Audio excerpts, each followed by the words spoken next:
Produções, com o patrocínio da Lei Paulo Gustavo, da Secretaria de Cultura e Economia Criativa do Estado do Rio de Janeiro e do Governo Federal.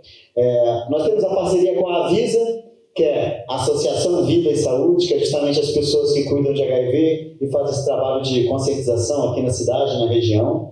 Daqui a pouco eu vou apresentar os outros, tá? A gente queria agradecer também pessoas que sempre apoiam a Variável Produções, estão em todos os nossos eventos nos ajudando. A Pogian Contabilidade, que faz a contabilidade da produtora, inclusive. O Kleber Gouveia, que não está aqui hoje não pôde vir, está num seminário no Rio, mas é um amigo que está sempre junto também. Nós vamos agradecer a Fundação Rio das Ostras de Cultura. A Cris nunca mede esforços para ceder o espaço público para a gente. Toda vez que a gente pede, tudo que a gente pede e precisa, ela está sempre disposta a ajudar. Agradecer logo de cara aqui e registrar a presença de duas pessoas maravilhosas. Nós temos aqui o Vanderlei. Vanderlei, esse daqui, gente, é um companheiro, foi o ex-presidente do Conselho Municipal de Saúde. Nós estivemos juntos ali 4 anos, brigando muito e lutando pela saúde aqui do município.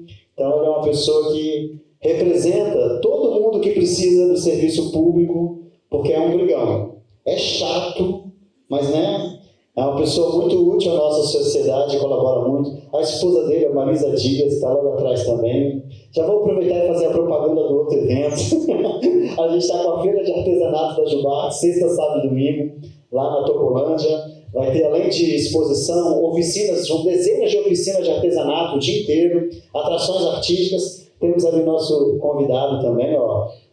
Ele é simplesmente um artesão do ano, que vai estar dando oficinas lá também, sábado e domingo, tá? Davi Jansen, né? É isso, acertei, com medo de estar errando. E eu vou apresentar quem vai estar aqui com a gente. A gente vai fazer um bate-papo, onde cada um vai fazer uma introdução, e depois é livre. A gente vai se meter no assunto do outro. Nós temos aqui a Ivone. Hoje é Ivone ou é a Ivone? A Ivone. Então nós temos a Ivone que vai estar com o microfone, ela vai até vocês fiquem à vontade para não só perguntar, mas para dar opinião também, passar alguma informação, tá bom?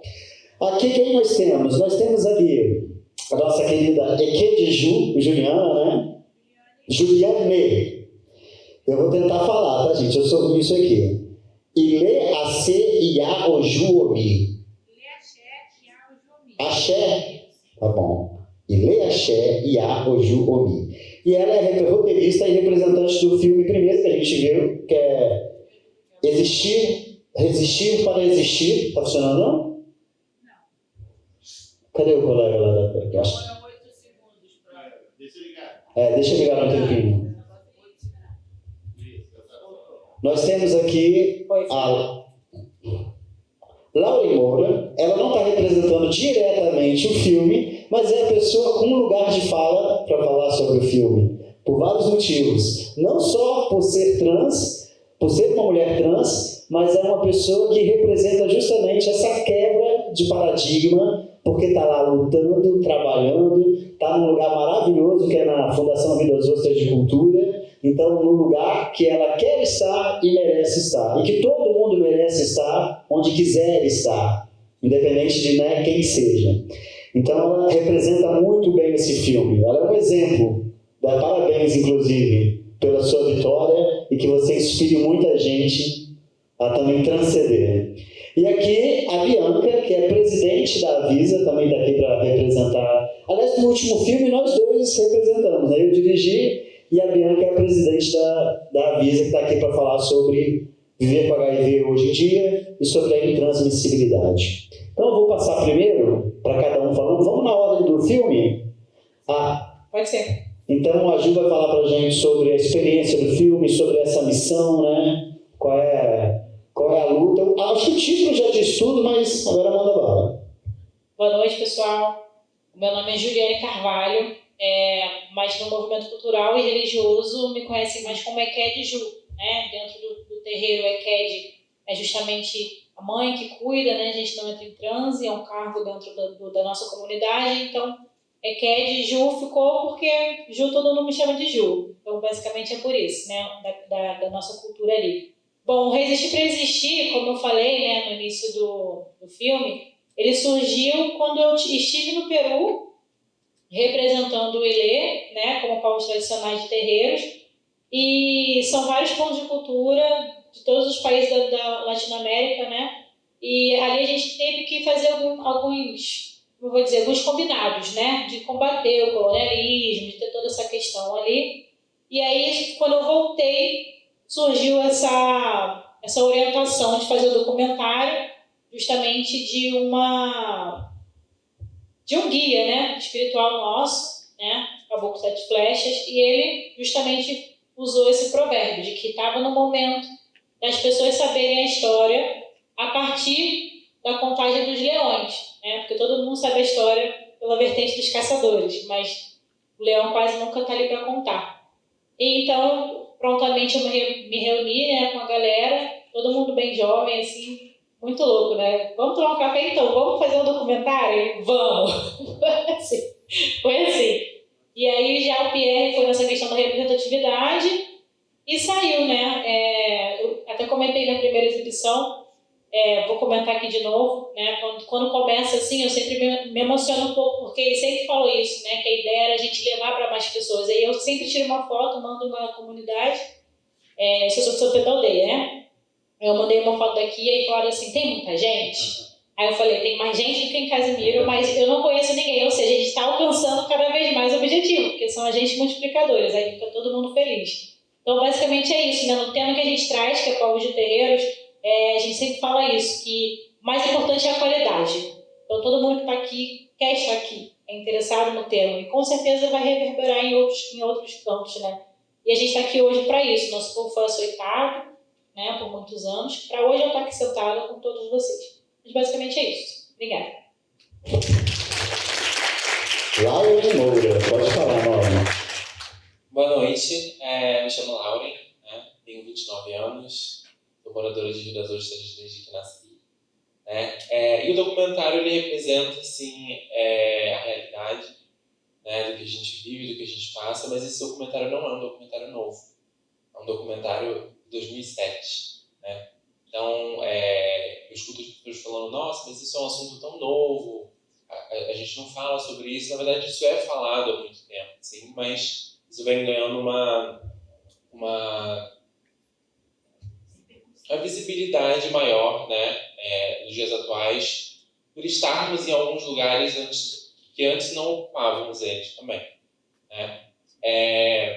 Como o Rodrigo disse, eu trabalho na Fundação Rio das Ostras de Cultura e sou professora também em Macaé. Né? São lugares que a gente realmente tem uma dificuldade muito grande de ocupar, né? Até porque ninguém quer empregar uma travesti.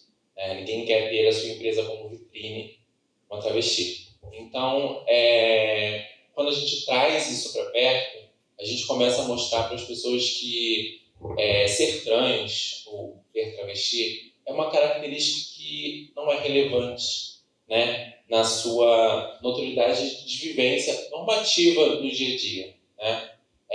Eu quero que as pessoas entendam que nós temos família, nós temos sentimento, nós temos opiniões, nós temos o afeto, que nós temos diversas coisas em que outras pessoas também têm. Né? Então, que a característica trans fique lá no final, ou que se levante como uma bandeira para representatividade. Então, o resto, eu espero que a gente tenha bastante questionamento e bastante conversa por hoje. Obrigado.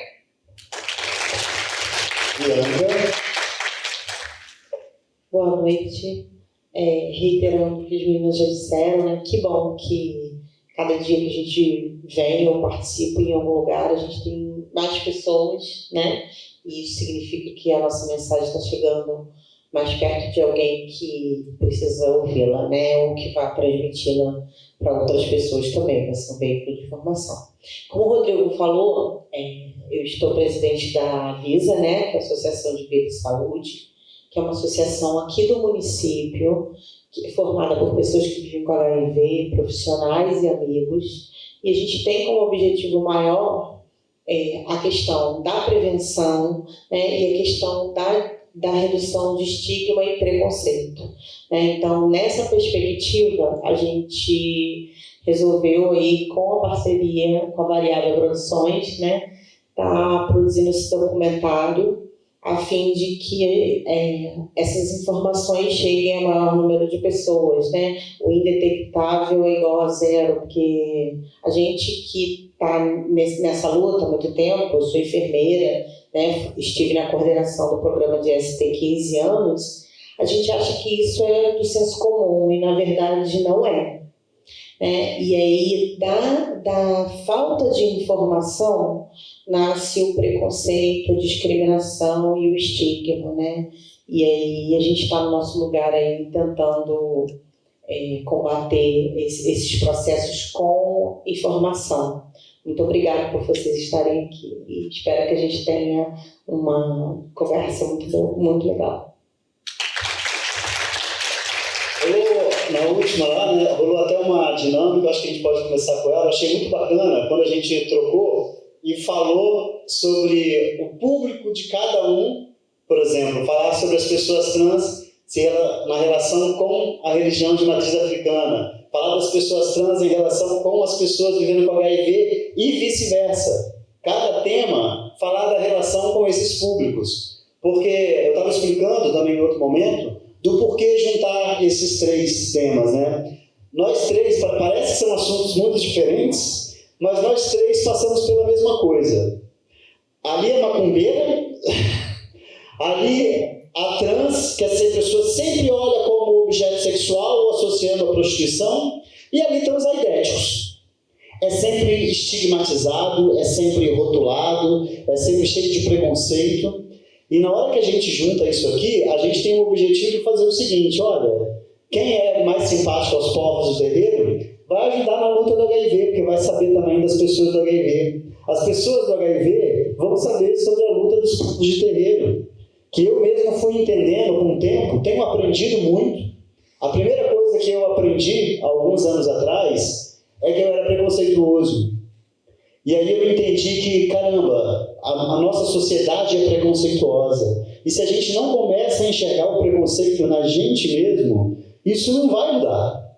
Entendeu? Então é muito importante, inclusive, quando a gente enxerga o preconceito. E não precisa ter vergonha. Eu tinha vergonha depois, né, quando eu identifiquei o preconceito em mim. Eu falei, não, peraí, gente, a gente também não pode culpar as pessoas que estão sendo preconceituosas. Porque na maioria das vezes é por falta de informação. É por falta de conhecimento.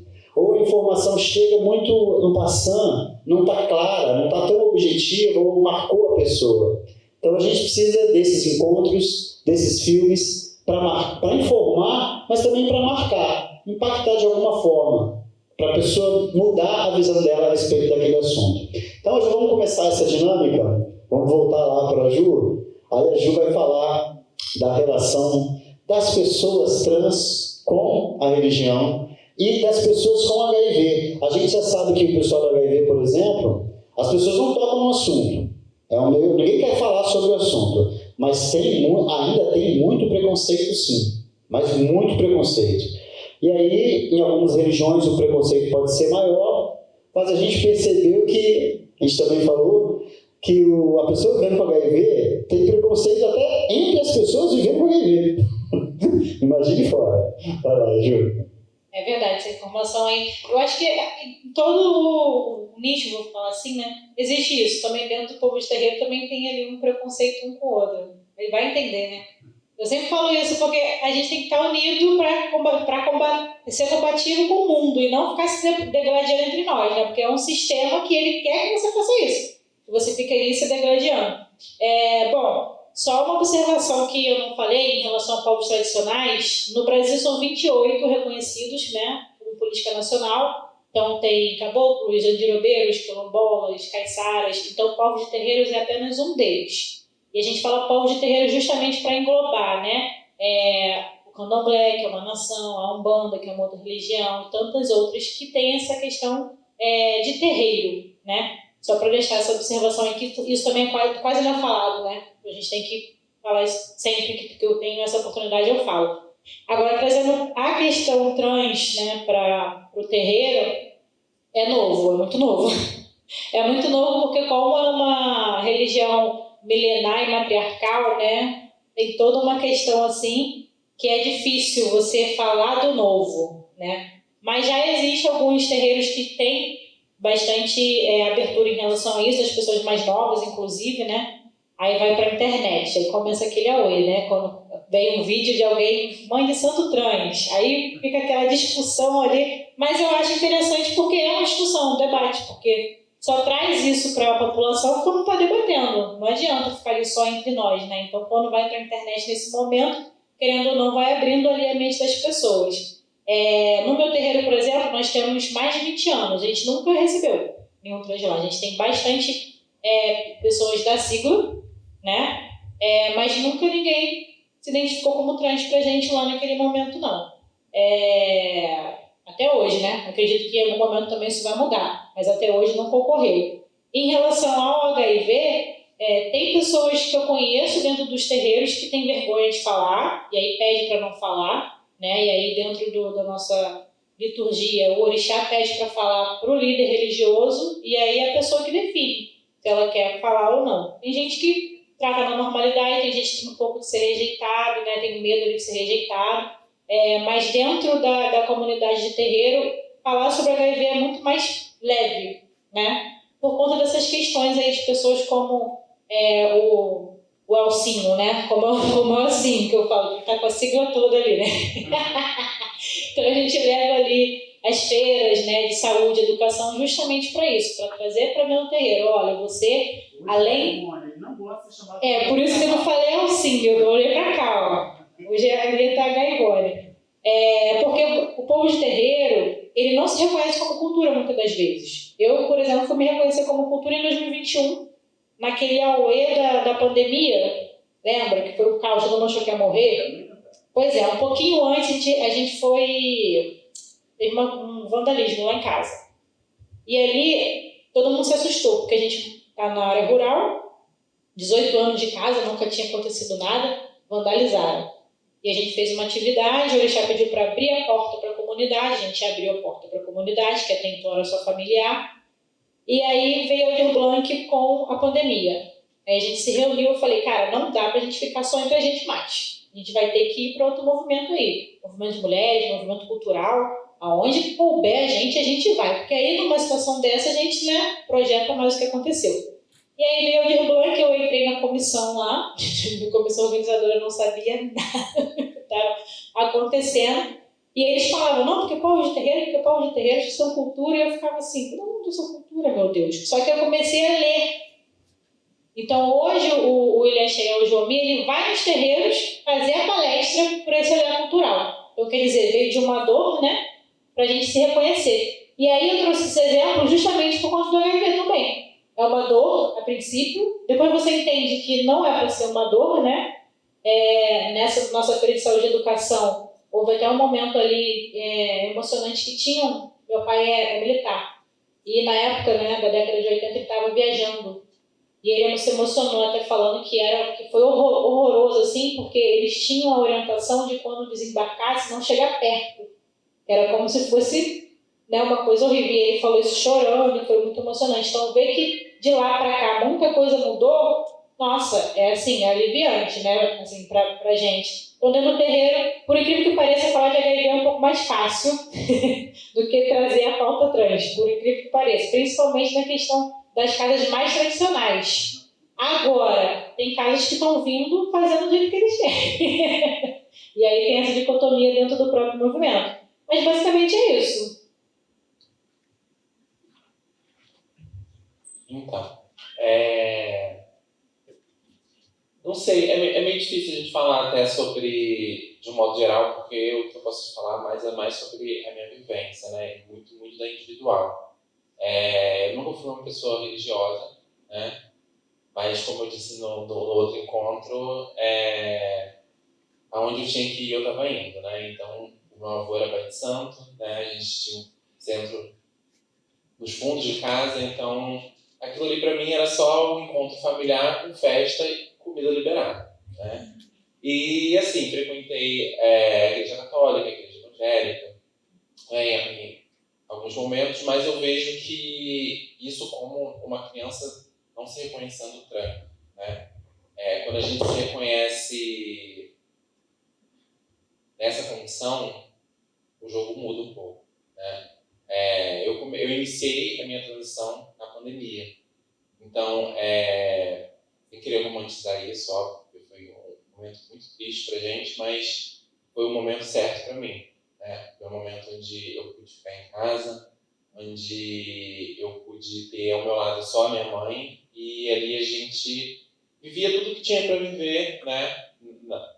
Naquela bolha, era comigo que ela brigava, era comigo que ela ria, e ali ficava todos os sentimentos dentro de casa e eu me sentia muito mais segura, né? Então, quando a gente fala sobre ir aos lugares, é muito, muito difícil, porque eu demorei um pouco a sair de casa, né? Eu demorei um pouco a conseguir sair para ir no supermercado, para ir numa escola, para ir num curso, para ir num shopping. Isso tudo é um processo. E aí você vai entrar em um local que é religioso, que tem as doutrinas, que tem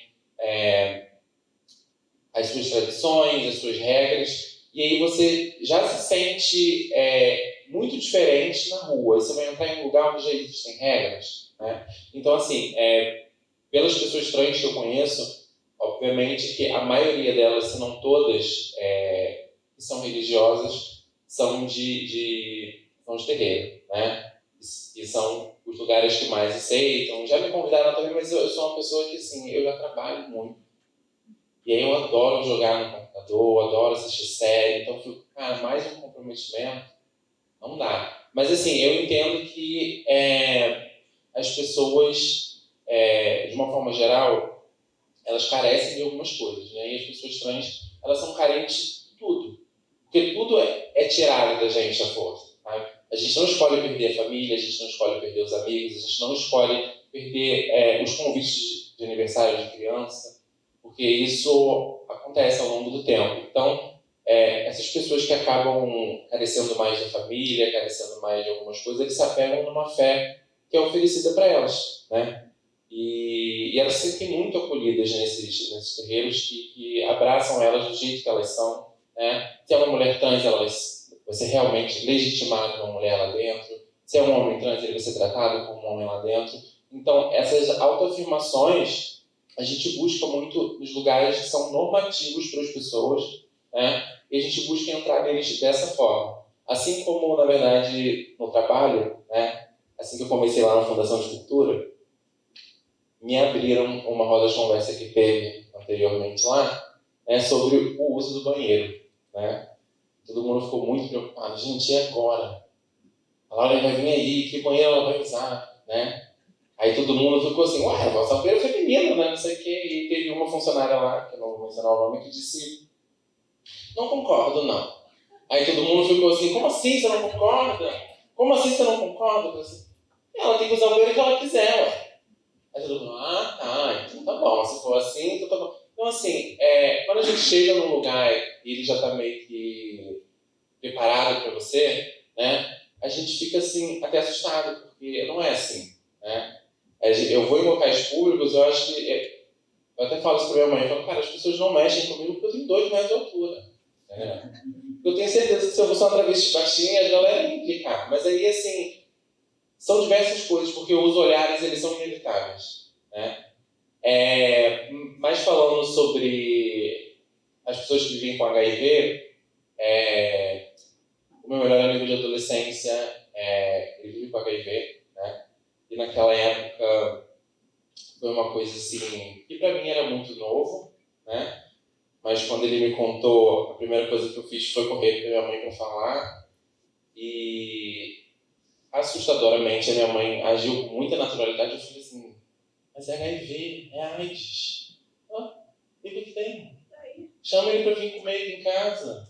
Sabe? Então é diferente quando a gente tem em casa informação, quando a gente tem em casa alguém que auxilie, porque a gente já carrega o preconceito desde criança, né? Porque a gente escuta e a gente reproduz. Escuta e reproduz. Então, quando a gente tem essa farra, essa conversa em casa, a gente acaba tendo essa informação para reproduzir com mais leveza. Então, tipo, a minha amizade com ele só fortaleceu, tá? Ele se sentiu seguro na minha casa, ele se sentiu à vontade para ir lá, ele sabia que na minha casa ele não ia precisar usar um copo específico, perceber que na minha casa ele não ia precisar não ir ao banheiro, não utilizar as coisas.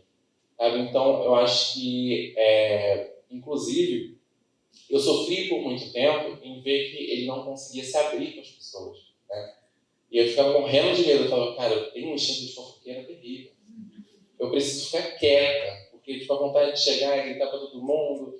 Ele era assim assado. Eu falava, cara, muito medo, porque as pessoas se fecham. E hoje, na condição que eu vivo, eu entendo muito esse medo de se expor, esse medo de falar abertamente sobre tópicos que pode te colocar uma mancha na sociedade, né? Pode te colocar num espaço onde você perde a visibilidade, onde você perde o poder de voz, onde você perde talvez uma vaga de emprego, né? Mas eu acho que as comunidades elas convivem entre si, né? Mas na comunidade trans o tema HIV ainda é muito apagado, né? O preconceito é muito grande.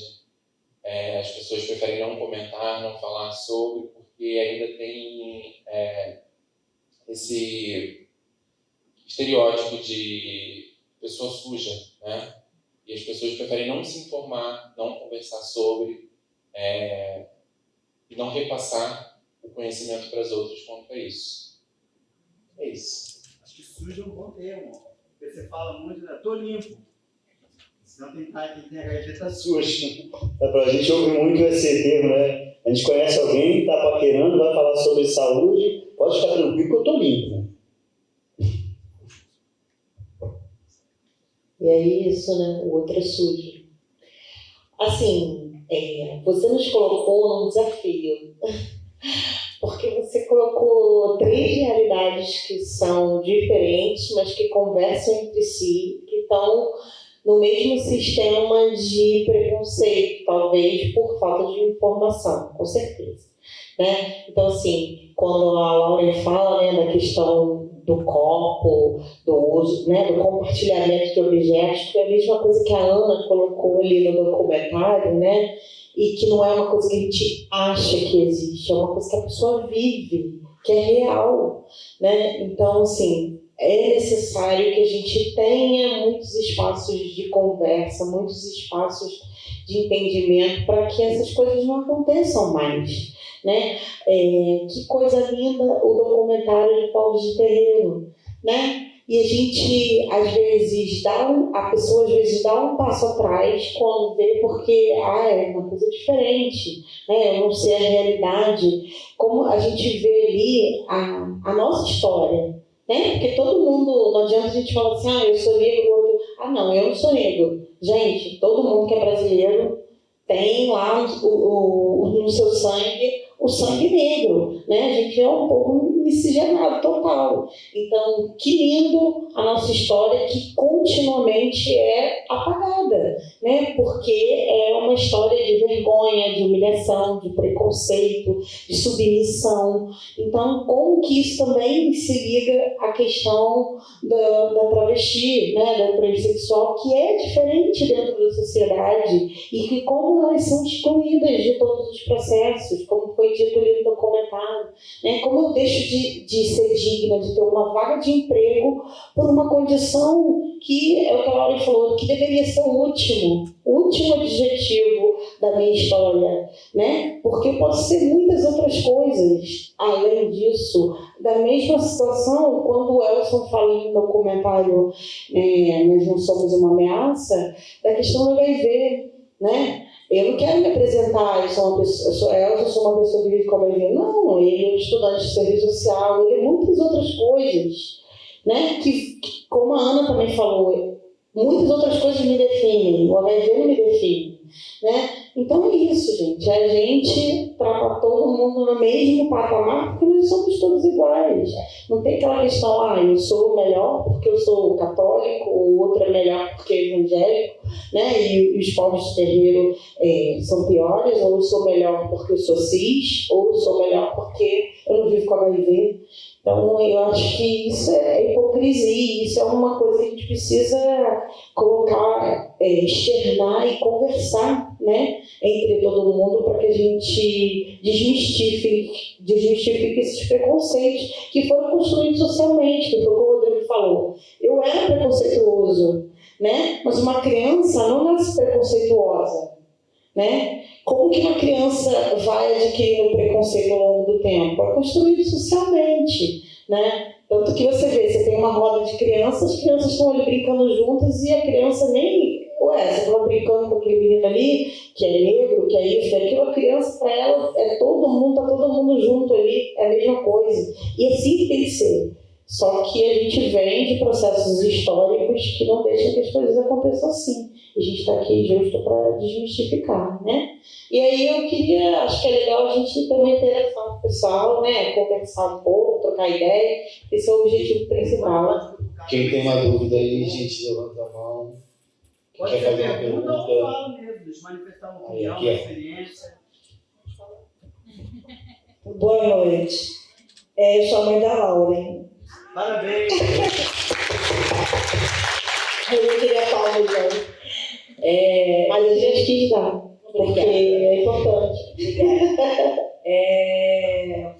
São 3 temas que, quando uma pessoa tem preconceito por um, com certeza terá pelos outros 2. Então, são 3 temas fortíssimos.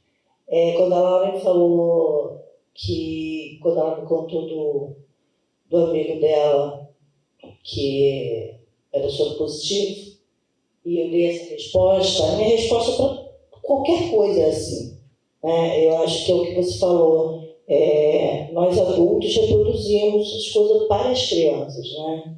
Só que a gente tem pouquíssimas pessoas aqui dentro, né? Mas esse pouquinho vai duplicar isso, vai quadruplicar, entendeu? Então a gente está aqui para isso. Eu vim ouvir-vos e fiquei emocionada, gostei muito do documentário, gostei muito da fala de vocês.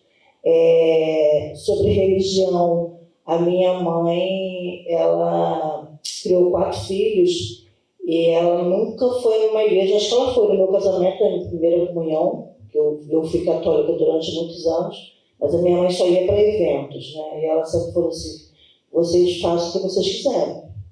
E eu acho isso bom, porque você é livre, então você escolhe onde você vai, né? Eu quero dar os parabéns, obrigada. Parabéns, ó.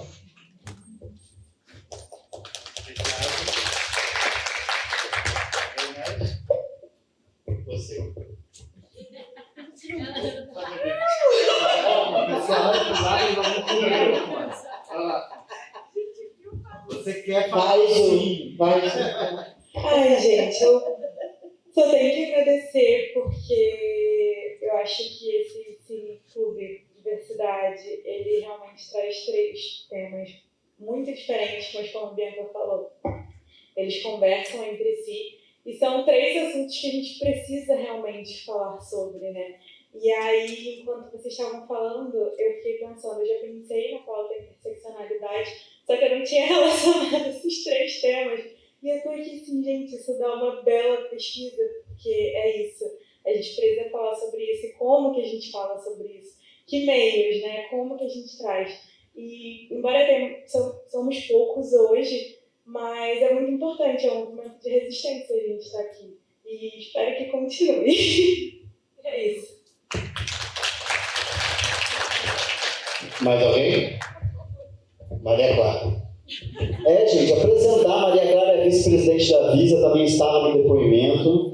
A gente não deixa ela falar muito não, porque ela sempre chora. Então, boa noite. Eu acho importante sempre lembrar, né, o que a Lauren falou e depois a Bianca, o HIV não define ninguém, ser transexual não define ninguém, enfim, né, a gente é muito mais que isso. E como o Rodrigo mostrou, né, no documentário, está lá escrito com letrona grande, hoje não é mais assim, né, a sentença de morte, enfim. Mas ainda é assim, muito mais do que era para ser. Né, porque com o tratamento tão eficaz que tem, né, e no Brasil, pelo menos, todo mundo teria direito ao tratamento, ainda morrem no Brasil 30 pessoas por dia de AIDS. E quem são essas pessoas? Algumas que não deram conta de fazer tratamento por causa do seu alto preconceito, ou do preconceito que sofreram, né, vindo de outras pessoas, outras que tiveram medo de fazer o teste e aí elas adoecem, ficam mal pra caramba, vão para a UPA, pronto-socorro, e daí a 2 dias morreram. Né? A Bianca agora trabalha num setor que, ano passado, a gente viu que morreu muita gente de AIDS assim. Né? Não era para acontecer mais, mas ainda acontece.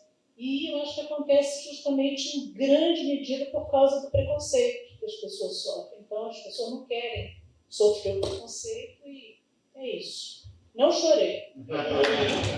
E sem contar da questão social também, tá? Porque muita gente acha que viver com HIV é só tomar sua medicação e tá tudo bem. Não. Depende também da questão social, da questão familiar também. Isso tudo interfere na adesão ao tratamento. Sim. E complementando o que a Maria Clara falou agora, né, que é uma situação importantíssima, que é uma coisa que a gente se questiona, né? Se a gente viu ali no documentário indetectável é igual a 0 chance de transmissão, por que a gente ainda tem alta taxa de infecção e por que a gente ainda tem alta taxa de óbito? Né? Se é uma condição crônica possível de tratamento. Isso tudo passa pela questão, né, do alto preconceito, do preconceito do outro, né, em relação àquela pessoa, do medo que aquela pessoa tem, isso eu até falei no documentário, do medo que aquela pessoa tem de ser reconhecida enquanto vivendo com HIV, do medo que aquela pessoa tem de ser rejeitada, tanto pela família quanto pelas pessoas do seu convívio, né, por conta da questão do preconceito. E também existe o preconceito do profissional de saúde em relação a essa pessoa. Então, assim, muitas vezes se perdem chances de fazer diagnóstico por conta de que o profissional de saúde não está alerta ali naquele momento e não está pensando sobre a possibilidade daquela pessoa viver com HIV. Né? Então, a realidade, às vezes a gente vê várias pessoas que vão 1, 2, 3, 4, 5 vezes para a emergência e a gente não consegue fazer esse diagnóstico porque ninguém pensou no HIV, porque ninguém fala sobre HIV hoje, né? Porque fica lá no cantinho, é o que a gente não conhece, é melhor ficar no canto, né? Não vamos falar, a gente já sabe que tem tratamento, que tem condição, e aí não fala para ninguém, deixa lá subentendido, e a gente vai, né, vivendo a vida e perdendo pessoas. Há pouquíssimos dias aí a gente teve uma moça que foi lá para a emergência e logo após a emergência foi para a UTI, 42 anos, deixou uma filha de 14 e não teve nem chance de diagnóstico, porque quando o resultado saiu ela já tinha falecido. Então, assim, é uma coisa que acontece hoje, né? Porque a gente fala no documentário, lá nos anos 80, 90... É uma coisa que acontece hoje, com tratamento, com possibilidade, por conta da falta de informação e do preconceito. Então, isso a gente precisa trabalhar. Né? A gente não pode perder mais ninguém. Né? É resistir para existir, né? Literalmente, né? Isso aí. Aqui, rapidinho. Inclusive, eu acho muito assim, louco, quando a gente vai fazer um hemograma, o médico não pede, nunca pede. Eu sempre falo isso para a Laura, eu só sei que eu não sou soro positivo porque eu sou doadora de sangue. E na doação você recebe. Eles são obrigados a fazer, até porque senão eles não usam o teu sangue. Eu sou A negativo, então eu faço a doação. Eu só sei mediante isso. Os médicos não têm esse costume. E deveria pedir. Né? Vai fazer um hemograma completo para você saber se você é diabético ou não? Deveria pedir. Embora exista uma resolução do Conselho Federal de Medicina dizendo que é obrigatório o médico solicitar. Nessas condições, se a pessoa chega para fazer uma rotina, ele tem que solicitar. Só que a questão, ainda a gente esbarra, é a seguinte: quem dá o diagnóstico? é quem solicitou o exame.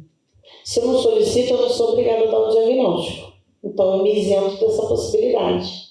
E aí seguem as pessoas sobre interrogativas, como o Elson falou lá no documentário, né? É triste, porque aí a gente, né, como o João também colocou, né, que ele só soube da questão do HIV quando ele já estava hospitalizado, bem mal, e aí, assim, já se pesquisam várias outras coisas para no final, não tem mais nada que pesquisar, pede um HIV aí.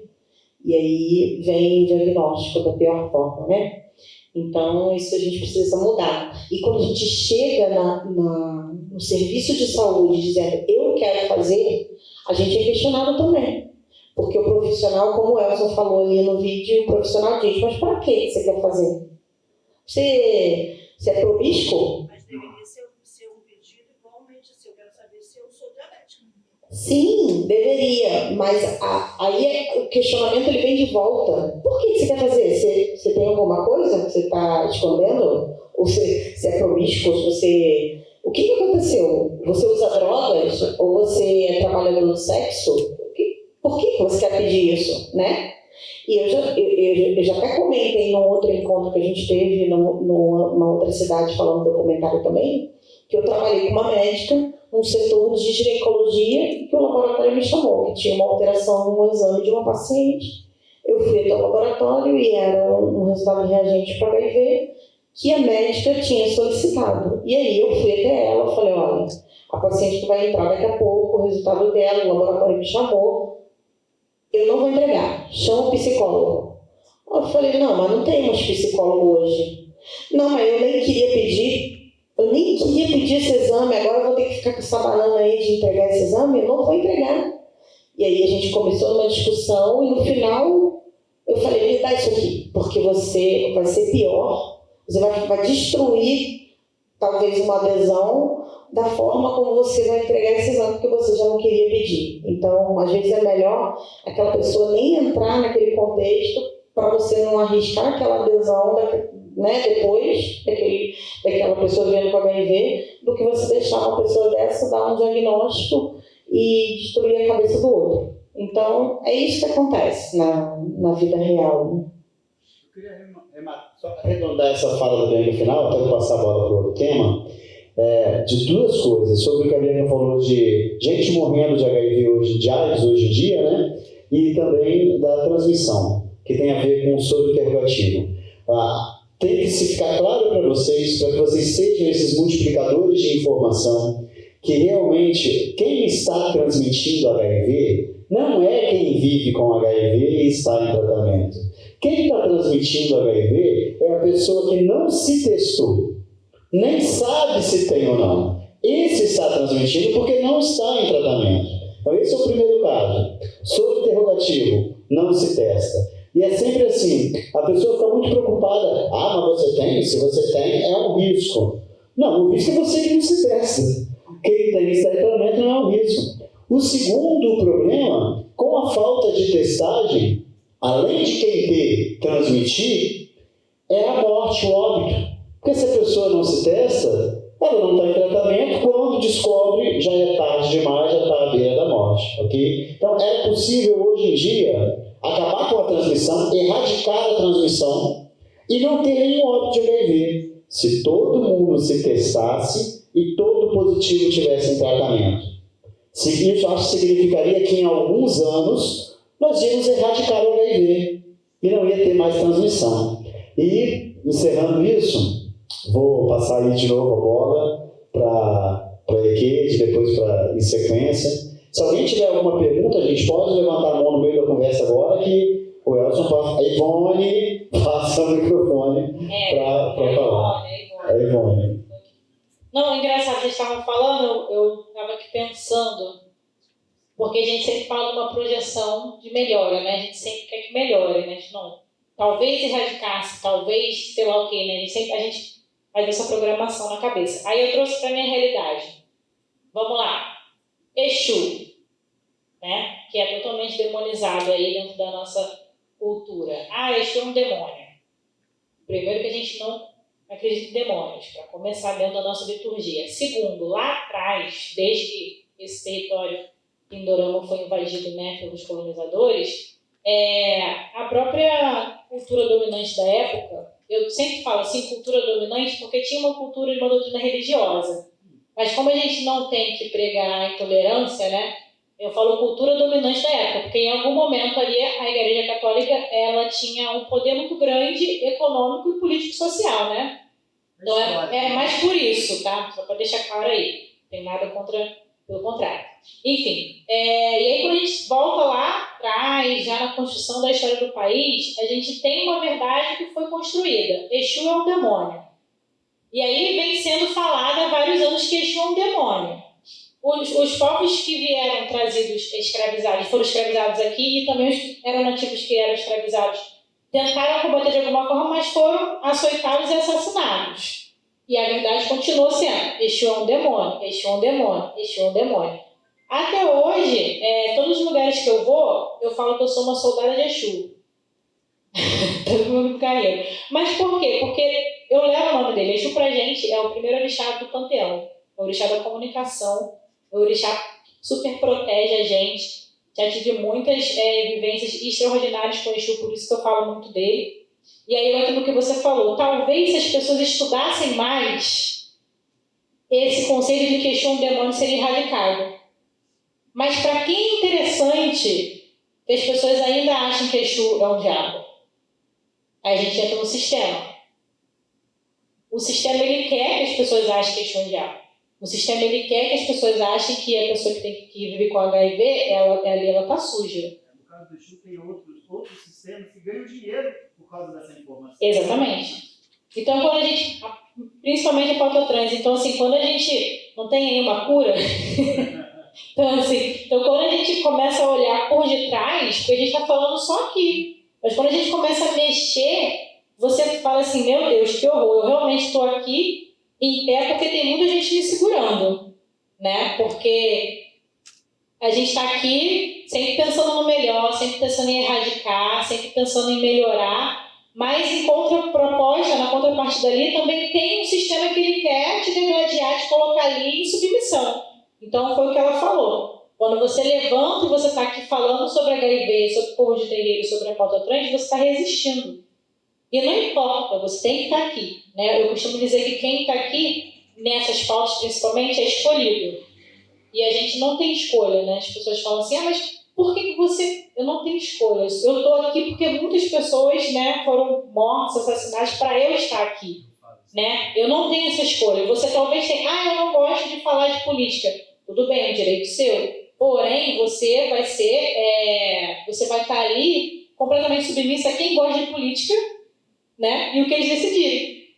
Então, você não gosta de falar de política, você não gosta de falar de religião, você não gosta de falar da pauta isso, da pauta aquilo. Por quê? Porque você tem uma questão de privilégio e para você o mundo tá bom. Mas para mim não tá. Para o meu povo não tá. Eu sou povo de terreiro, não sou uma mulher preta, né? Sou etnicamente preta porque minha mãe é de quilombo, mas eu tenho uma irmã preta, que é Ked também. E ela passa o racismo tão pior do que eu, porque além de ser de terreiro, ela é uma mulher preta. Então, assim, são coisas que a gente tem que começar a debater para além, né? Para além. Então, assim, é engraçado como que são três pautas diferentes, mas se relacionam, né? Tomara que as pessoas também façam muitas pesquisas, estudem, para cada vez mais a gente chegar nessa questão de erradicar, né? Testemunho, na verdade, e afirmar também que eu próprio tive durante muito tempo preconceito com a religião africana. E foi aos poucos quebrando isso, né? E principalmente o que começou a quebrar foi quando eu comecei a entender e ver como cultura, como antropologia. Quando eu comecei a ver, né, a religião africana como cultura e separei a religião, eu falei, não, peraí, religião tem várias. E em todas as religiões tem gente boa, tem gente ruim, tem coisas que eu acho certo, tem coisas que eu acho errado. E esse conflito entre as religiões que nos separam, que nos dividem. Se a gente de repente olhar como é apenas cultura, gente, é apenas o modo dela viver, é apenas o caminho que ela está buscando a Deus é aquele, a forma que ela tem com o espiritual é esse, é só isso, não tem tanta divisão. Eu brinquei não sei se alguém se ofendeu, né? Lá no enquanto também eu brinquei, que nem deveria ter essa rixa toda entre alguns segmentos evangélicos e os povos de terreiro, porque eles são bem parecidos, inclusive. Se você for para algumas linhas evangélicas, eles rodam igual rodam no terreiro. Eles batem tambor igual bate no terreiro. Eles fazem tudo exatamente igual faz no terreiro. A única coisa é que eles decidiram que são times rivais. Aquele é do diabo e nós somos de Deus. Mas a prática no final é a mesma. Quando eu ouço o tambor da perto da minha casa tem um terreiro. E eu ouço o tambor, que é nos fundos. E na frente tem uma igreja. Aí eu falo, gente, quando é na frente é no fundo, eu não tenho paz, vem de lá e vem de cá. E para mim parece bem parecido. Então não faz sentido essa briga. Essa briga existe, primeiro, por desconhecimento. A gente tem que respeitar a cultura antropológica da humanidade. E segundo, que não faz sentido, que é uma tamanha hipocrisia. Eu vou lá e faço uma macumba evangélica e a outra que faz uma macumba africana é pior, é diferente da minha. Entendeu? É isso. Mas eu acho que, só complementando o que você falou, eu acho que a gente tem que fazer uma divisão nessa questão. Você falou assim, eu me entendi como preconceituoso, eu trabalhei isso e hoje eu estou... Você está colaborando, né? Porque a gente fez exibição, está fazendo aqui para povos de terreiro para pessoas que talvez nunca tinham visto também. Mas a gente também tem a galera que é preconceituoso tendo conhecimento. E aí a gente não entra na questão do pré-conceito, a gente entra no conceito, a pessoa ela quer acreditar naquilo ali. E ali não é uma opinião dela, eu sempre falo isso, que a gente faz palestra como ponto de cultura nas escolas estaduais. Então a gente pega ali o ensino médio, né? Ele falou assim, mas tia, eu acho, aí eu já corto, aí eu já venho com o artigo da Constituição. Você não acha, isso é crime. Quando a tua opinião ofende o outro, não é a tua opinião. Você pode ser preso por causa disso. Não sabia? Você pode ser processado. Aí eles ficam assim. Né? Assim como eu sei que tem leis da parte do HIV e de trans também, transfobia. Então, assim, a partir do momento que é uma opinião, primeiro você tem que dar quando te pedirem. Para começar, né? Se não pedir opinião, você não tem. E segundo, se ela ofende o outro, ela não é opinião. Ela é crime.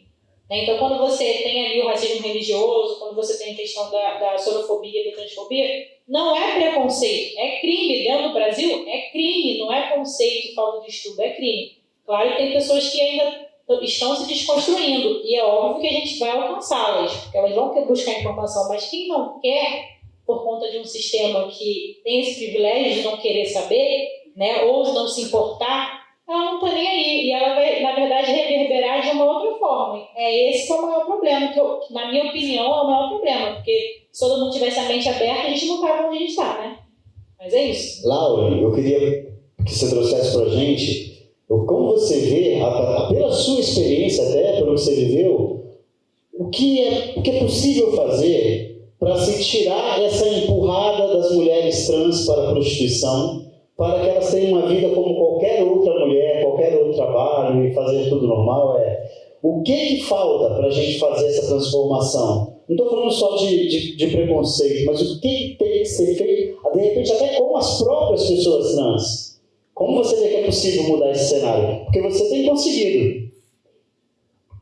Aí a gente volta num assunto muito importante, né? Que é o que você falou, que é a diferença entre privilégio e direito. Né? Direito, a gente tem direito à cidadania, a trabalho, à moradia, à alimentação, estudo, mas já o privilégio ele vem do conceito eu me preocupo com tal coisa.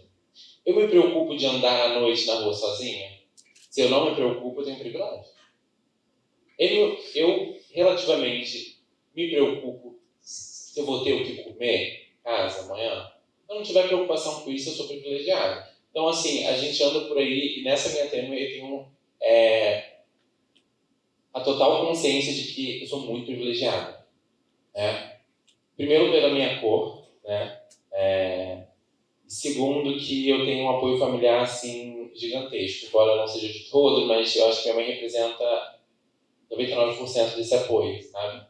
E ela acaba nem sendo só um apoio, ela acaba sendo uma base ali, né? Então, às vezes eu vou tropeçar em alguma coisa, ela já tá me segurando assim, e e vamos, e é que às vezes a gente acaba não percebendo muita coisa, né? Então, assim, se eu tenho um emprego hoje, não é porque eu sou formada, não é porque eu sou capacitada, não é porque eu mereci esse emprego, é porque alguém me indicou, né? E, assim, eu tenho um emprego hoje, tanto na escola quanto no setor público, porque alguém me indicou. Alguém olhou para mim e falou assim, eu conheço ela, vou colocar ela lá. Então, não foi porque eu mereci, não foi porque eu sou muito boa no que eu faço, não. Porque nenhum lugar vai contratar uma travesti para exercer uma função em que outras pessoas estão aí para fazer, né? Então, assim, nesse âmbito de trabalho, a gente precisa de políticas públicas mesmo, e a estrada é muito longa, né? A prostituição não é uma opção. Oi? Política pública, você fala também de cotas, de legislação? Cara, o que tiver uma bomba para jogar e ajudar a resolver, eu acho que assim, é uma urgência muito grande.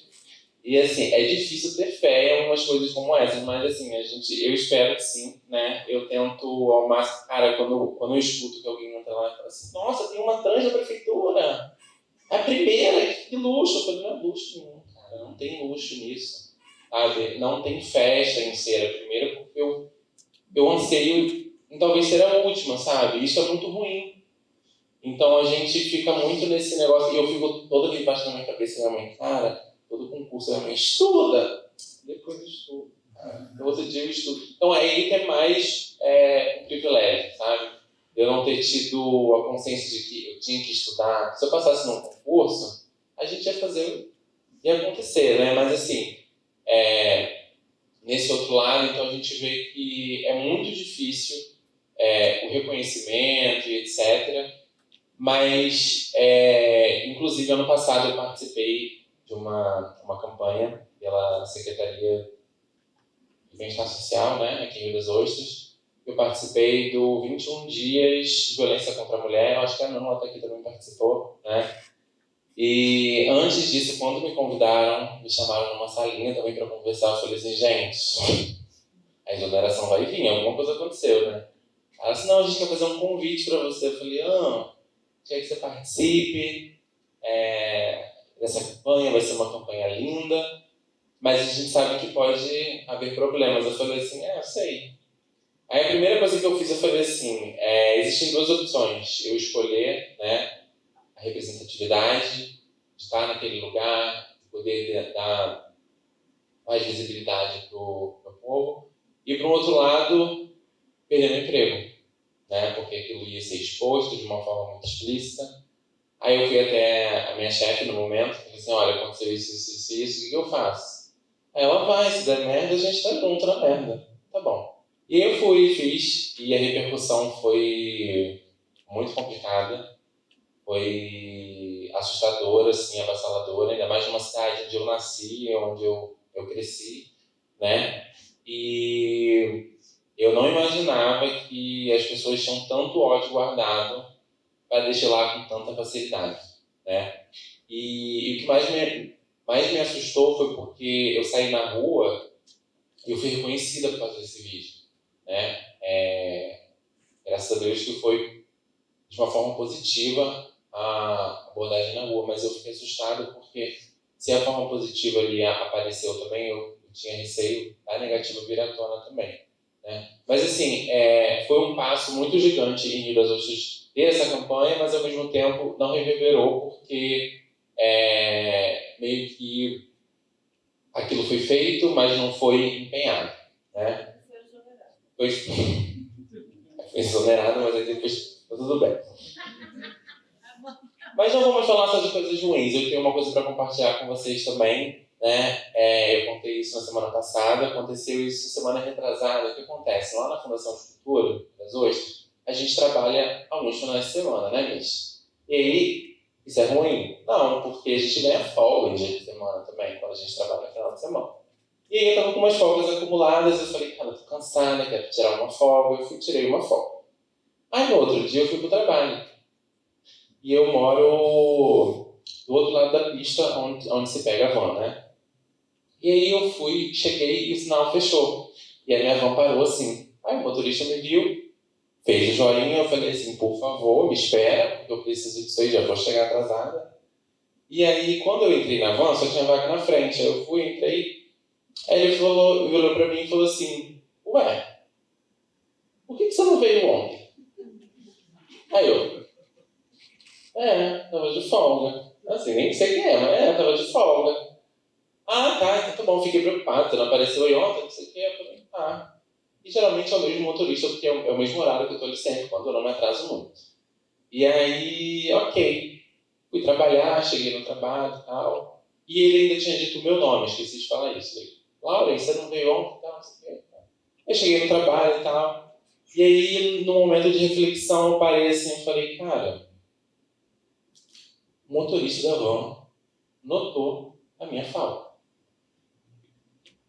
Eu fui enxergada na rua, sabe, de uma forma não negativa, né?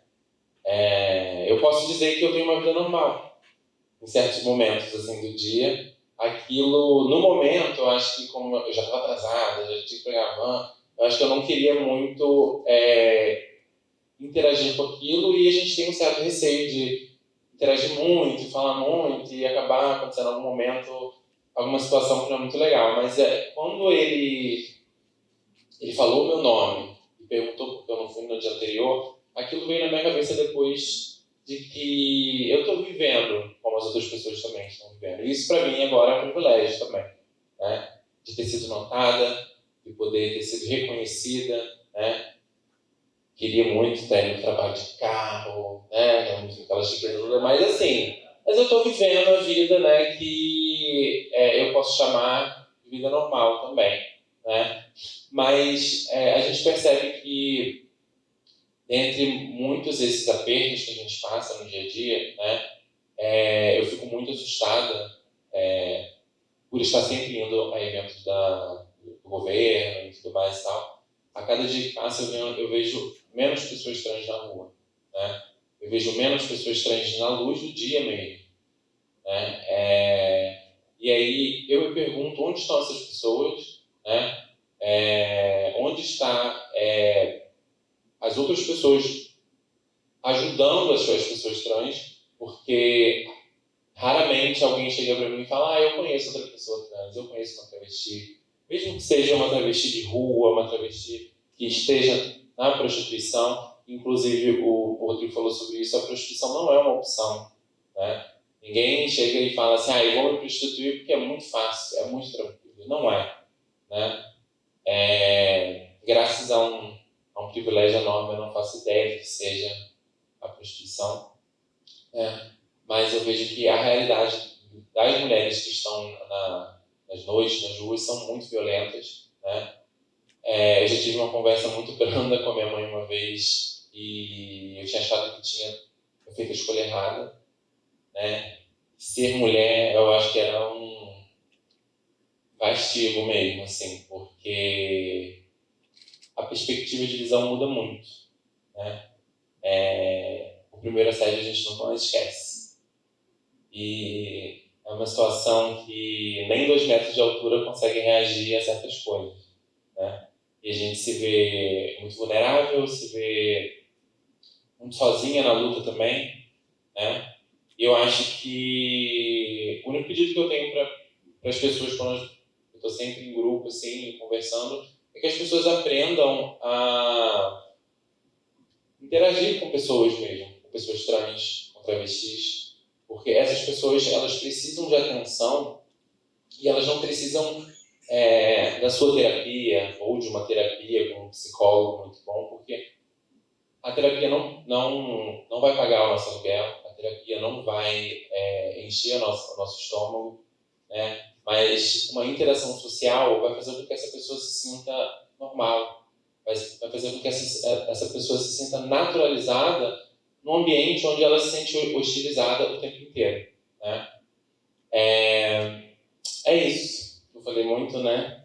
Obrigado a vocês, bem-vindo. É muito importante ter a presença das pessoas aqui, porque a gente precisa muito dessa força. Gente, nesse momento, estamos partindo para o momento final. Agora é só com vocês, está o microfone com vocês, precisa interagir, que já é a reta final. Então, eu conheço, né, quando a Lauren falou, a pessoa só consegue um trabalho se tem indicação. Eu conheço uma pessoa que era um homem gay, quando eu conheci, que trabalhava na área de enfermagem, super numa UTI, trabalhou quase 10 anos e tudo bem. E quando ele começou a transicionar, ele foi mandado embora do emprego, né? E aí depois ele fez um processo seletivo aqui para Rio das Ostras e passou no processo seletivo e assumiu no hospital e não deu conta de ficar, porque era o preconceito dos pacientes e era o preconceito dos colegas de trabalho, né, dos médicos, de outras pessoas da enfermagem. Então é uma coisa muito complicada mesmo. Nem quando você conseguiu a coisa, porque se fez uma prova e você foi selecionado, não é garantir que você vai ficar, né? A gente tem que mudar isso.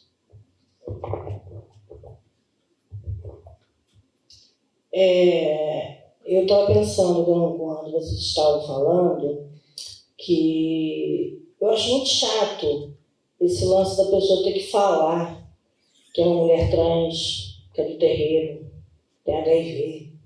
Isso não é sobrenome da pessoa, né? Isso não carrega a pessoa, né? Isso não representa ela mesma. E aí, quando a Laura fala que a sua base dela é 99%, eu não acho. Eu não acho que eu faço nada demais, acho que todos deveriam fazer isso, porque isso é natural. É como o ser honesto virou uma coisa rara, sabe? Ter caráter virou uma coisa que você leva parabéns. Eu tenho, né, que ter caráter, né? Então, se eu fosse uma mulher trans, se eu tivesse HIV, se eu fosse do terreiro, eu não diria Nelma, eu sou do terreiro, Nelma. Não, eu sou Nelma, né? Então, a pessoa tem que aceitar o outro do jeito do que ela é isso e acabou. Então, não importa com quem eu deito, aonde eu vou, qual remédio eu tomo, o que eu faço, né? Eu acho que o ser humano falta isso, falta olhar para o outro e ver a pessoa. Eu estou vendo uma mulher linda, outra mulher linda, um homem lindo, acabou, gente, são pessoas. Então, eu acho que o que falta é mesmo o ser humano tratar pessoas como pessoas.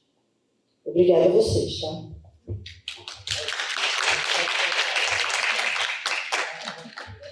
Vai lá, Ivone. E muitas pessoas falam assim, porque querem mesmo. Por livre espontânea pressão, né? Espontaneidade. Então, boa noite.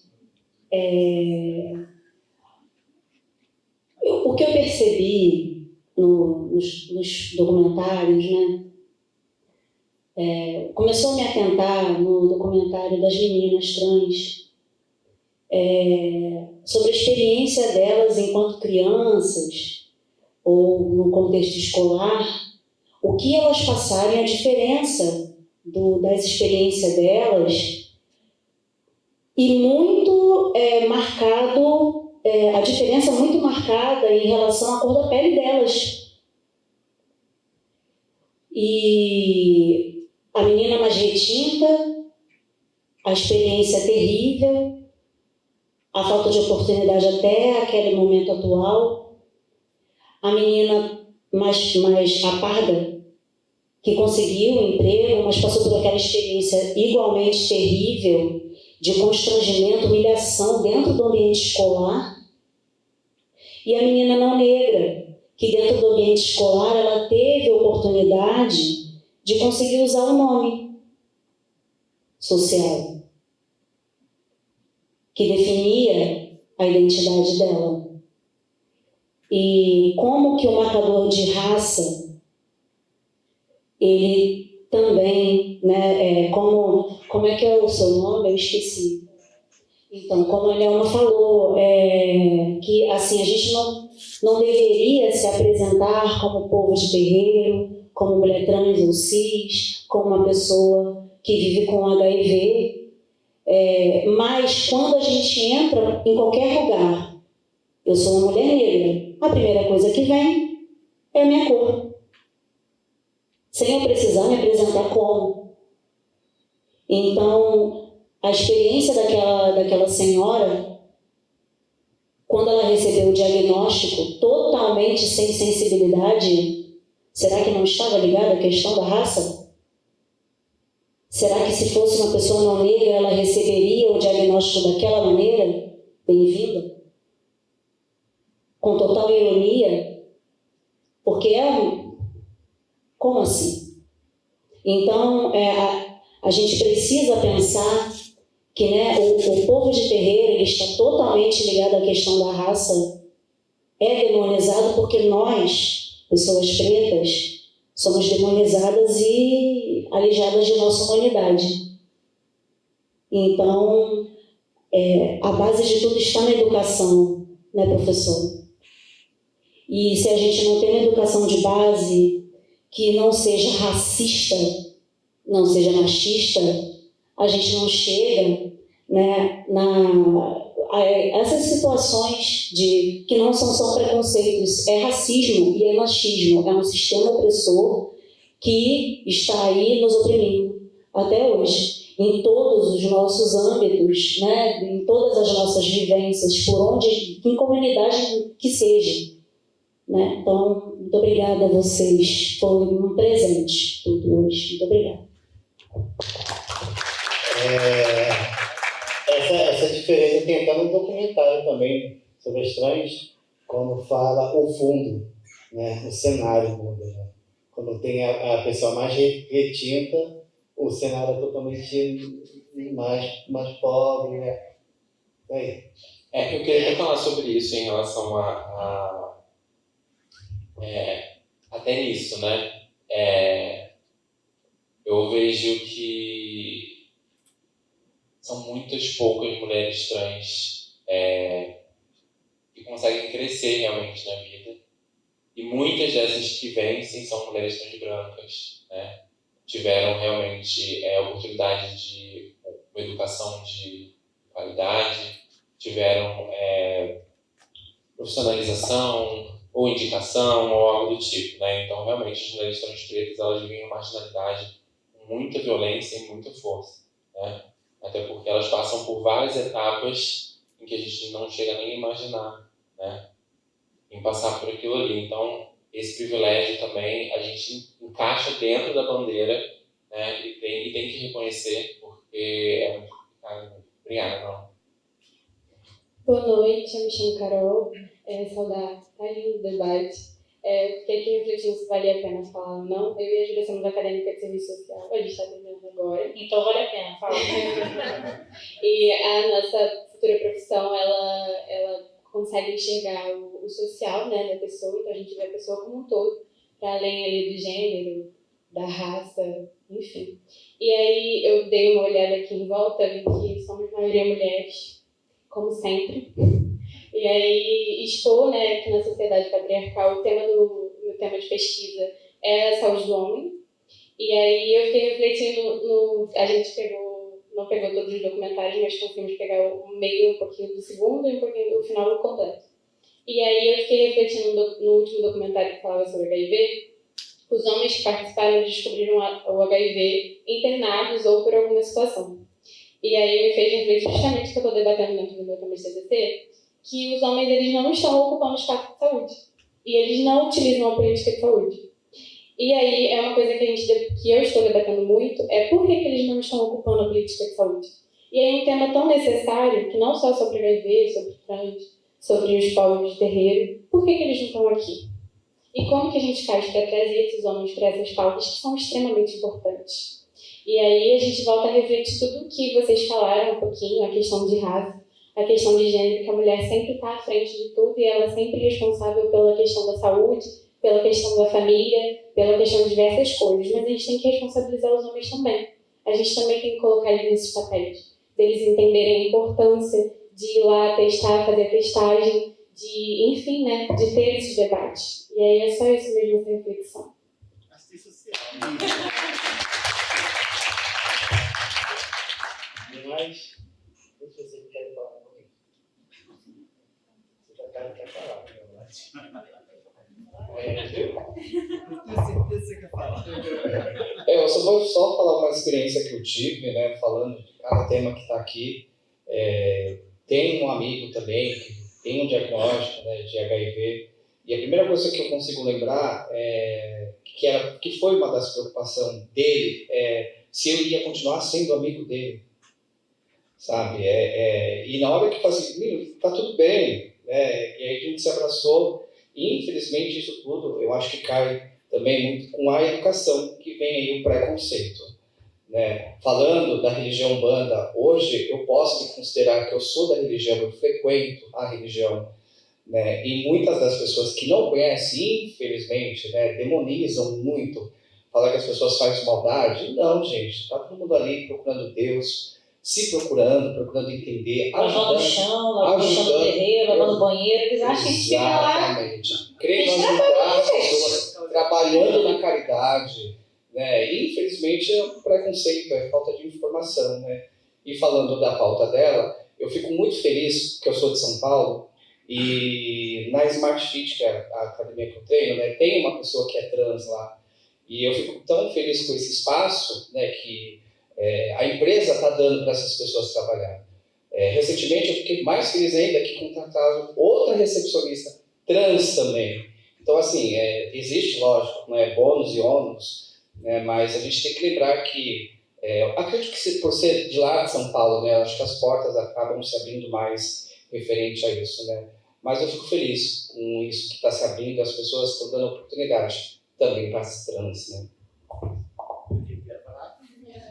Então, primeiro, parabéns a todos vocês, né, porque eu acho que a palavra que sempre vem em primeiro lugar é o preconceito, independente do que. Só que nós também temos que ver, eu acredito, que do mesmo jeito que as pessoas, nós queremos que as pessoas entendam e aprendam, nós também temos que ver que muitas pessoas chegaram lá e estão chegando. E se a gente não se fortalecer, por exemplo, com exemplos que nós temos, por exemplo, na política, Erika Hilton, eu acho que ela é um exemplo fortíssimo daquilo que a gente pode saber que vai chegar. Ela apavora, né? Exatamente. Então, quer dizer, existem problemas em todas as áreas, mas do mesmo jeito que nós podemos ter exemplos, nós temos que nos fortalecer para ser exemplo. Entendeu? Com ou sem as vantagens ou não, a gente tem que se fortalecer. Eu também sou umbandista, mas eu tenho uma família que é completamente evangélica. Se eu não me fortalecer e não tiver não tiver o meu auto-preconceito, eu não vou conquistar nada, nem para mim, nem para o outro. Então eu acho que a gente só tem que ter exemplos melhores e basear nele para que a gente seja exemplos melhores. E vocês estão de parabéns, claro, porque vocês são exemplos, mas focar também em pessoas que chegaram lá, que teve muita gente que já sofreu muito, mais do que todos nós, para que a gente esteja aqui hoje, né? Eu acho que a gente, focando nisso, vai ser muito mais fácil. E a gente vai poder respirar um pouquinho e falar, não, se eles chegaram em fases tão difíceis, eu também chegaria. Erika Hilton se prostituiu. E muitas de vocês não fazem isso. Eu sou amigo, eu amo a Isa da Smart Fit. Eu posso falar que eu sou o melhor amigo da academia. E quando eu vi à noite uma outra trans, eu falei, isso foi graças a Isa, que fez um excelente trabalho na parte da manhã para que eles contratassem outra à noite. Então a gente tem, de passo em passo, mas que isso possa realmente, a informação que nós temos, ir para frente, né? E parabéns para todos vocês, cada um com sua experiência. Deixa eu só falar uma coisinha. Eu achei ótimo. Como é seu nome? Você que falou do racismo. Nanda? Nala. Nala. Meu Deus, Nala. Pronto. Fiquei feliz com o seu comentário, vou dizer por quê. Na primeira vez que eu assisti o documentário, foi em Casimiro, inclusive, na volta para São Pedro, eu falei exatamente isso no carro, né, Ivone, desculpa.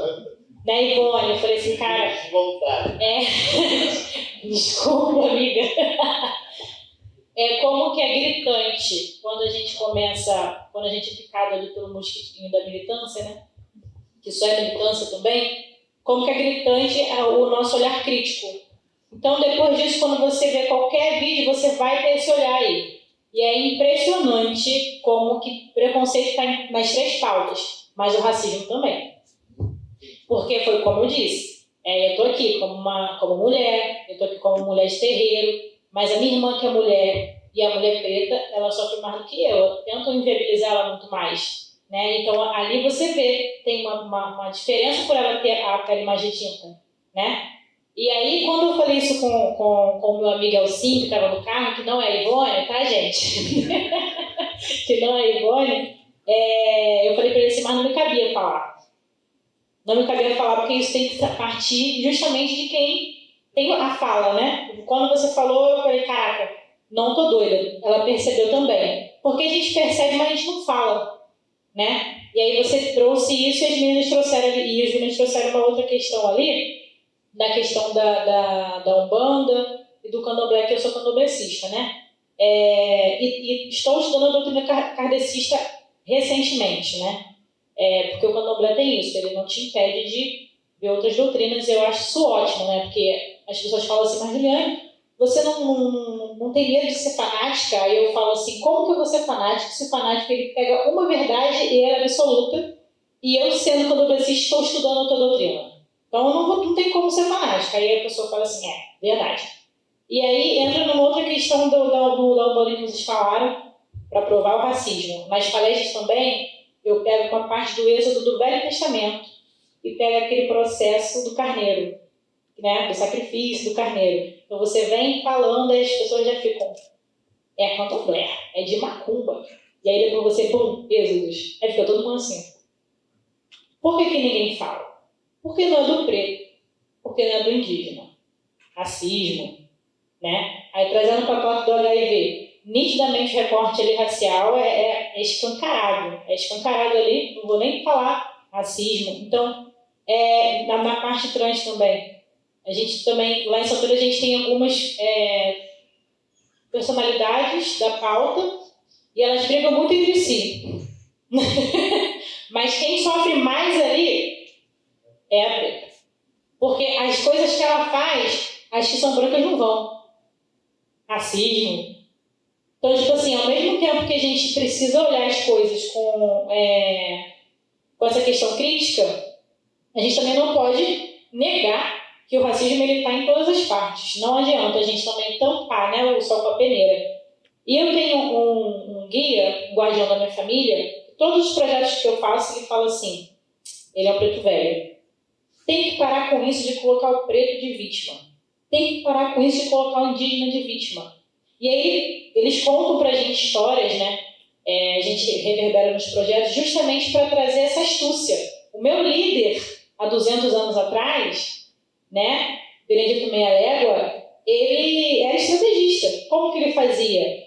Em vários lugares de várias senzalas, eles se vestiam iguais e saqueavam as fazendas e liberavam centenas de escravizados, no mesmo momento, em vários lugares. E os grandes fazendeiros falavam, mas será o Benedito? Mas será o Benedito? Que tem essa questão do mas será o Benedito da capoeira hoje. Então, assim, ele sempre fala para mim assim, tem que parar com isso, porque todo mundo vai lá, coloca o microfone, fala da dor, mas a gente não era só isso, não. A gente sempre foi muito inteligente, carpinteiro, esses trabalhos, né, profissões, foram eles que trouxeram.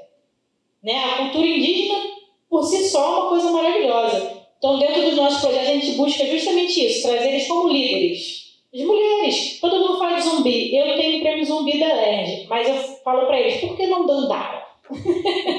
Tá entendendo? Então, tipo assim, eu acho que também a gente precisa, ao mesmo tempo, falar desse recorte, criticar, pensar em políticas públicas, em mais projetos e ocupar mais os espaços, mas, ao mesmo tempo, também trazer a gente como protagonismo, né? Ou protagonismo, que eu estou aprendendo algumas palavras aí com o pessoal. Ou protagonismo, mas, assim, também se entendendo, né? Um exemplo, a gente tem aqui a realização do Governo do Estado, Ministério da Cultura e a Logo da Variável.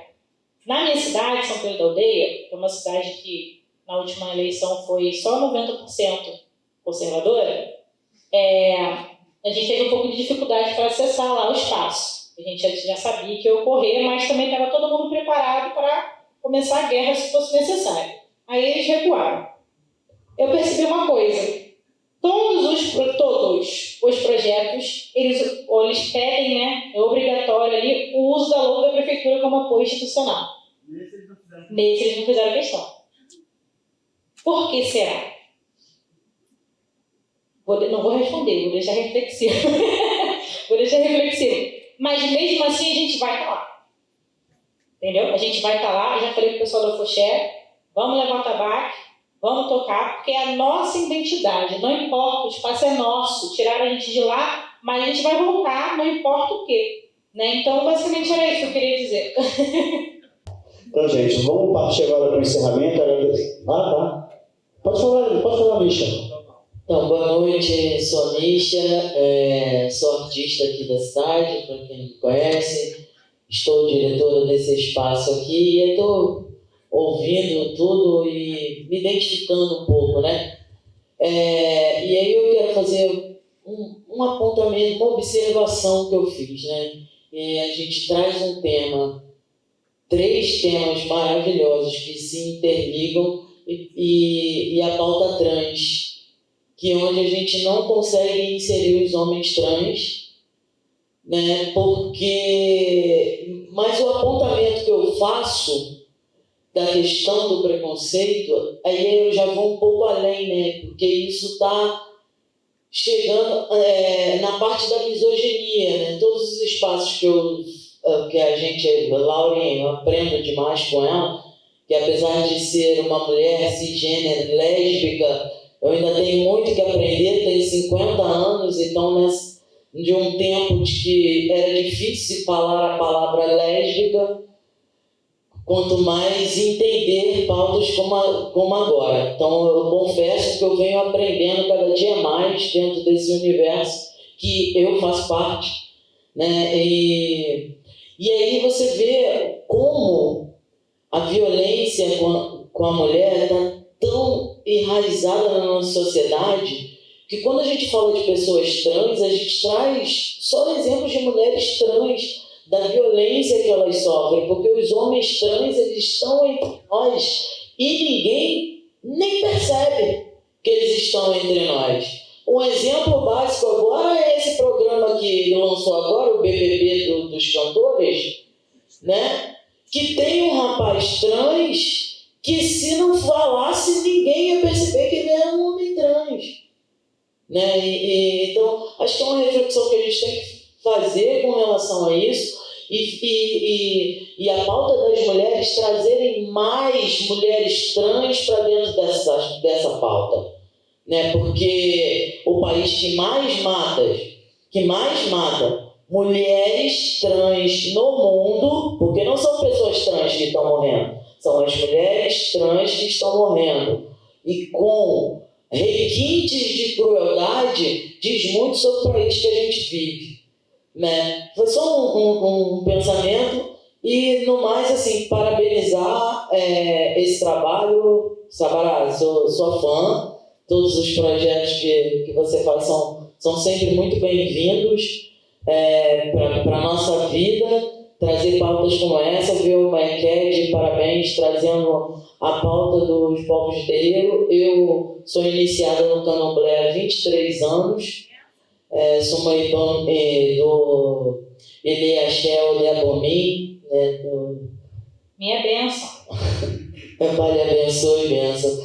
E, novamente, como uma pessoa de 50 anos, eu também sempre tive muita dificuldade em falar sobre a minha religião, sobre o espaço, sobre a vida que eu levo e que eu acredito, né? Por N motivos, e como se traz essa abertura, eu concordo com a Nema que um dia a gente vai chegar ao ponto de não precisar ficar 3 minutos se apresentando, né? Mulher, cisgênero, isso aqui, de terreiro, pá, né? Quase uma canção para se apresentar. Mas hoje é extremamente necessário que a gente finque o pé em dizer quem nós somos, Né? Então, é isso. Eu sou amisha, mulher, cisgênera, lésbica, artista, trabalho na Fundação Rei das Ostras de Cultura e sou de povo de terreiro, né? Boy Bonnie há 23 anos, e é isso.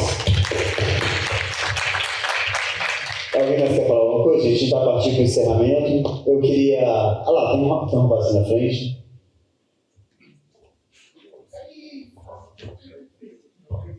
Falar rapidinho, porque já tem que encerrar, mas eu queria puxar um pouco do que a nossa amiga ali falou.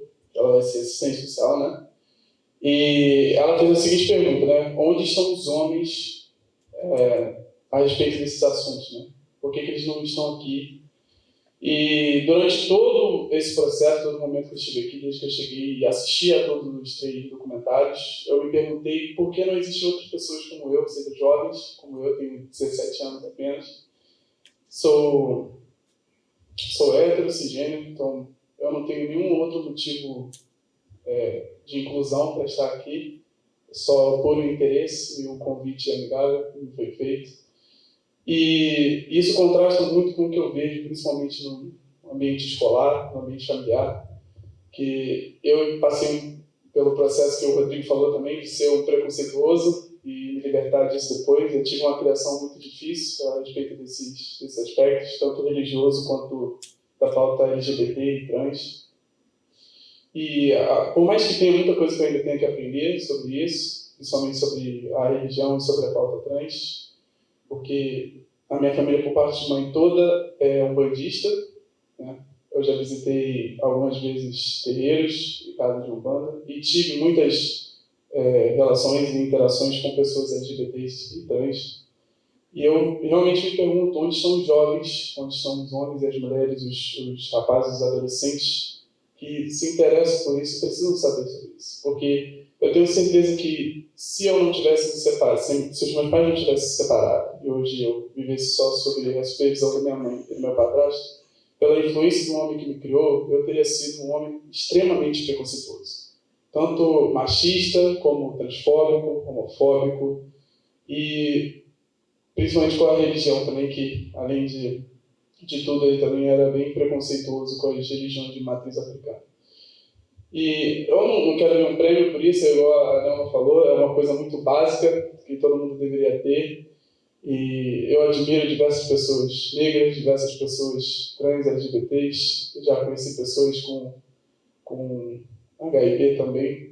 E eu queria realmente saber o que a gente precisa fazer para chamar essas pessoas para cá, porque eu me sinto até um pouco sozinho, para falar a verdade. Eu queria que tivesse mais gente aqui parecida comigo, para eu poder compartilhar esse momento, para eu poder saber que a gente está alcançando as pessoas certas, o futuro das pessoas que não vão precisar ter essas rodas de conversa, eles não vão precisar discutir o óbvio, que não vão ter mais que se empenhar para entender uma coisa que devia ser tão natural, né? E para prevenir que os quase acidentes que quase aconteceu comigo aconteçam com mais gente por aí. É isso. Muito obrigado. Sua pergunta era o que eu ia falar agora. Eu tinha visto que eu ia falar agora no encerramento. O que a gente Eu tenho pode... uma sugestão, coffee break no final. Coffee break no final. Comer, é isso. Vou falar que vai rolar um pagode e cerveja grátis. Aí. Não, mas falou assim, já que não dá para rolar, não dá pra gente fazer igual se fazia na política antigamente, né? Vou fazer uma festa, distribuir cachorro-quente para chamar as pessoas para ouvir o meu discurso. Não dá pra gente ir por esse caminho. Sei que às vezes eu penso nisso sim. Eu cogito dessa possibilidade. Mas o que a gente pode fazer, gente, é um trabalho de formiguinha, de um em um. E, por exemplo, se você já está convencido, como eu me convenci, eu falo assim, eu saí de preconceituoso para militante ativista. Fui de um para o outro, entendeu? E agora, por exemplo, a gente começa até a ficar chato. Todo mundo que eu conheço, eu falo, você já sabe que a pessoa está carregando? Todo mundo que eu conheço, você sabe, eu começo a falar sobre os temas, eu vou abraçando os temas. Então, se cada um de nós se apropriar desse assunto aqui, passe adiante. Parou para conversar com um colega? Fala com um colega sobre esse assunto. Está com a família? Fala com a família. Eu estou fazendo isso na minha família, que é extremamente religiosa, preconceituosa. Meu irmão, eu mandei o link do vídeo, né? Ele, mas não tinha um assuntozinho melhor para falar, não? Que troço pesado. Então a gente faz, gente, como? De um em um, convencendo uma pessoa. Tem pouca gente. Se eu quisesse muita gente num evento, a gente ia estar produzindo um evento de festa, de entretenimento, ia fazer, né, uma rave. Mas quando a gente faz esse tipo de evento, a gente sabe que vai vir pouca gente. Mas a gente acredita muito no poder transformador que cada um de vocês podem fazer. Só não guardem para vocês. Não guardem. Porque eu estou fazendo isso. Eu estou virando um chato. Todo mundo que eu paro para conversar, eu toco no assunto, entendeu? Então as pessoas dizem, gente, mas por que ele está falando essas coisas o tempo todo, né? Assim, ele nem é trans, por que ele está tão preocupado com a trans, entendeu? Então por que ele está tão... Ele está assim, então vamos falar, vamos tocar no assunto para as pessoas. Acho que a gente pode, de pouquinho em pouquinho, até chegar lá. E também isso aí, ó, quando tiver ela lá fazendo, quando a gente chama a trans fazendo um excelente trabalho, as pessoas, pô, mas calma aí. Aquela menina trabalha muito bem ali, ela atende muito bem. Quando a gente começa a ocupar os espaços, quando o povo de terreiro está fazendo o trabalho dele lá, ele está fazendo, não, peraí, eles estão fazendo uma ótima ação, na verdade, eles estão cuidando das pessoas. Então, quando a gente mostrar, aos poucos a gente vai mudando isso. Então, os vídeos estão disponíveis no YouTube. Isso. Quer me ajudar? Vai lá, Variável RJ, tá o vídeo nosso no YouTube e no nosso Instagram, não tá tudo, mas eu vou colocar, que eu esqueci de colocar. Se você for Variável RJ no Instagram, eu vou colocar, vou tentar fazer isso hoje à noite, se não der esse final de semana. Eu vou colocar o link para os 2 documentários também no nosso Linktree. Que aí vai do Instagram, vai para o Linktree. Compartilhe, mande para as pessoas. Gente, veja esse documentário, fala com os amigos. Com certeza vocês podem ajudar um pouquinho. E cada vida alcançada é mais uma que pode passar adiante, a gente vai passando essa corrente do bem. Muito obrigado de coração a todos vocês. Colaborem com a gente, com essa luta. Muito obrigado ao pessoal da filmagem, a Maria que vendeu pelo presente. Gente, muito obrigado, boa noite, bom descanso para todo mundo. Até o próximo encontro, se Deus quiser, em breve.